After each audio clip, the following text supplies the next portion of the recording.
What is going on, Bruin fans? Uh, Pretty much every college basketball fan out there, what's going on?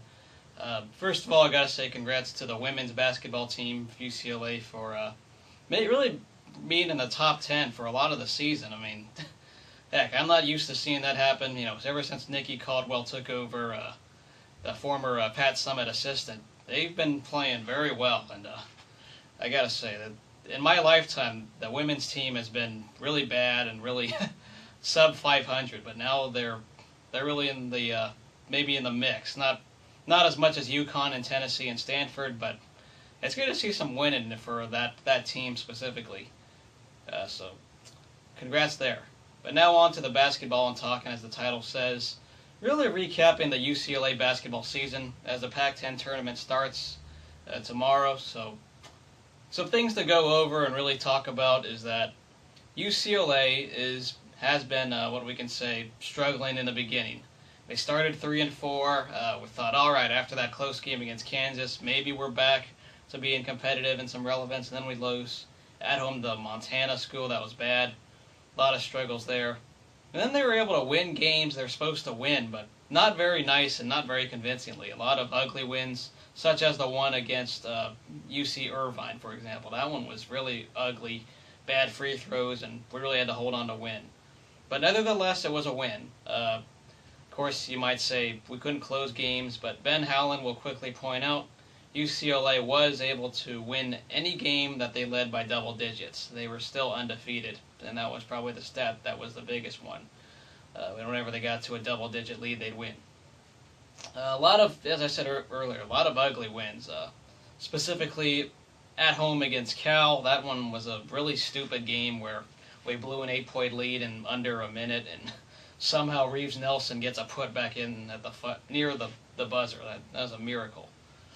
But, in Pac-10 play, it was very shaky. We split with the Washington schools at home to start. Later, we lose to USC in the Galen Center. But then, you know what? They stepped up their game. They swept the Oregon schools on the road. Got some wins they're supposed to win. And eventually they finished 13-5 in conference play. I mean, I can't complain. This has been a very successful season, personally for me. Just to see that they did not, they took care of business at home against Pac-10 opponents outside of that one Washington game early on. And then on the road, they were able to split their road games, with the exception of losing to USC, that one road trip, if you want to call that, the one-game road game. But other than that, they split their road trips and swept the Oregon schools up where they were. So I'm very happy, the developing of Reeves Nelson. Josh Smith as a freshman has made some good impact. Tyler Honeycutt has made some nice blocks. Anthony Stover, after redshirting a year, has been a good defender. Not so much on offense. The only question is maybe the guard play. Malcolm Lee, Tyler Lamb, Jeremy Anderson, Lazarick Jones. Those four have had their ups and downs. Ben Howland had to get Lazarick Jones as a JUCO to really just fix the point guard position, and he's done all right at finishing and assists. A lot better than Jeremy Anderson as a starter. So I'm thankful there. Malcolm Lee has stepped up his game. He's had some ups and downs of inconsistency, but in the end, he's come through when it matters. And as I said before, Tyler Honeycutt is one hell of a player right now for us, and very thankful to have him and Reeves Nelson. Brandon Lane hasn't done a whole lot, but he's got to step it up. We knew going into the season we'd be shorthanded because the Ware twins were sitting out, and they were able to do it with 9 men. There was a time Reeves Nelson was a little hurt at points. But this team still stepped it up and was able to win games. And 22 wins, not including what happens afterwards. I can't complain. I mean, Ben Howland even kisses a reporter as his promise that they'd win games, or win 22. The game against Washington State really sums it up, how UCLA was able to steal games. Close wins on the road I'm actually all right with, except that Arizona State one. That win against Wazoo very late in the year, their final regular season game, they hung tough. And after starting slow, this team was able to fight back. And after kind of a poor shooting performance, they're able to win that game in Pullman after making some free throws. And I'm very thankful to know that this team is fighting hard. A lot of early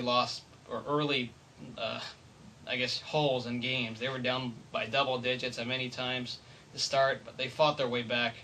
You know, the only weakness is maybe the three-point shooting. I'm not a fan of living and dying by the three. They got to use the inside presence because UCLA has the best down, blocking presence down low in the post. I like what I'm seeing there. Can't wait to see what the Ware twins do next season. But I can't complain how this season went for UCLA. So congrats, we're going to make the tournament. That Arizona win was the biggest for the team, but for Ben Howland, that big win was against St. John's. Mainly it's because he beat the coach that he replaced, in Steve Lavin. Losing to a coach that he replaced would have really been a killer for Howland's resume, and some people were thinking he lost his touch this year because of 5 transfers in 3 years. I know that's been the big story with our team is transfers and guys leaving, but the guys right now, they stuck it out, and I'm very thankful for what I'm seeing in this Bruin team. Quickly going on to other Pac-10 talk, briefly, biggest disappointments were Washington and Oregon State, straight up to the point. Washington, yeah, they swept us. I know Husky fans are going to point that out, but they were up and down and inconsistent. Including a road trip loss to both Oregon schools, which, both Oregon schools were not that good this year. Oregon State, on the other hand, I think, Craig Robinson's got to go. Personally, they have some talent. If you look at their past couple of classes of recruiting, they have some talent, guys like Jared Cunningham, but they haven't done a whole lot in winning, and that's going to really fall back on the coach. Craig Robinson probably has the biggest basketball hot seat in the Pac-10. Going on to some of those other guys who actually did all right, specifically Oregon, actually, I think they're a good program on the rise. Ernie Kent, of course, was dismissed a year ago. Dana Altman came in. Didn't do so bad with some inherited players. Oregon has some talent. They'll be up and coming in a year or two.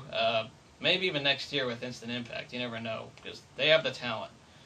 Washington State, Arizona State, pretty much all kind of fell to where they were supposed to. Arizona, the Wildcats had a very good season. Sean Miller has won the Pac-10 title regular season. Congrats to them. Derek Williams really emerged, and Stanford and Cal, unfortunately, they were a little down, but that's what happens when you're rebuilding. When you're Cal, Stanford supposedly has the young talent, but I guess it didn't come together this year. But UCLA was predicted to finish third in this conference. They finished second, ahead, only behind Arizona, while Washington fell to third. This was supposed to be Washington's year to win the conference. So, congrats to UCLA for winning the games and taking care of business in conference play. The 13-5 record should speak for itself, whether it was ugly or not. If they go one and done in the tournament, I'll be all right. This was supposed to not be a big contending year, so I'll make another video after the Pac-10 tournament. We'll see you guys later, and as always, go Bruins.